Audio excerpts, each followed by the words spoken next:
तो ये हमें जौन बीच में किनारे कुछ कुछ हमारे यूट्यूबर भाई जो हैं हमारे बड़ी दोस्तों, आज पवन सिंह साफ साफ कह दिया कि जो भी भोजपुरी में कलाकार है, चाहे खेसारी हो, चाहे दिनेश लाल हो, चाहे रवि किशन हो, सब हम भाई है।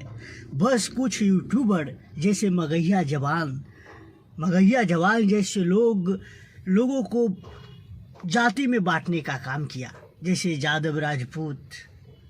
सबसे पहले मगहिया जवान।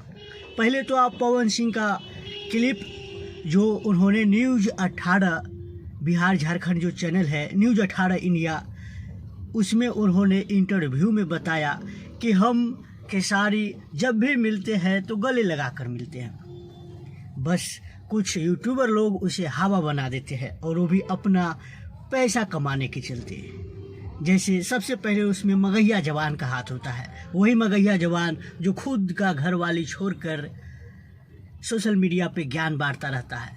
जानते हैं, मगहिया जवान खुद अपना घर वाली को दहेज के कारण छोड़ रखा है, और वही सोशल मीडिया पे ज्ञान बांटता रहता है। और उन्होंने आज पवन सिंह साफ साफ कह दिया इंटरव्यू में, एक तरफ जो दिख रहे इंटरव्यू, पवन सिंह साफ साफ कह दिया कि हम खेसारी जो भी भोजपुरी इंडस्ट्री के कलाकार हैं, हम सब आपस में भाई है। लेकिन कुछ यूट्यूबर लोग व्यू पाने के लिए, फर्जी तरीके से पैसे कमाने के लिए, गलत तरीके से पैसे कमाने के लिए कुछ और क्लिप जोड़कर, कुछ और लिखकर आपस में लोगों को यादव राजपूत का मुद्दा उठवाता रहता है। खैर, आपको मगहिया जवान जैसे गंदे सोच घटिया लोग के बारे में क्या कहना है, आप कमेंट में बताइए और इस वीडियो को शेयर कीजिए।